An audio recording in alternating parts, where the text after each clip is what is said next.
Yes. Ayan guys, meron tayong radiation meter. Ayan, tinatawagan yung cellphone. Kita natin kung gaano kalakas yung radiation. Sige, lapit cellphone. Ayan, nakakulong. Grabe yung lakas ng radiation. Kaya natin lagyan ng scalar energy ng Fermax cream.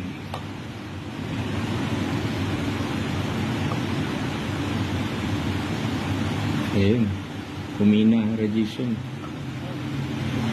Galing ng Fermax cream, ano? Eh? Oh. Grabe ang lakas ng radiation.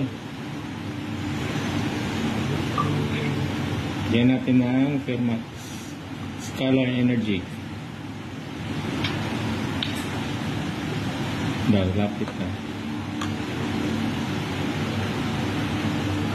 Ayun, humina ang radiation guys. Malaki palang tulong ng scalar energy ni Fermax cream. Grabe ang lupit.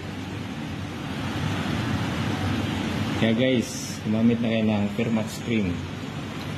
At yung scalar energy niya pag itapon yung cream. Okay, that's all. Thank you.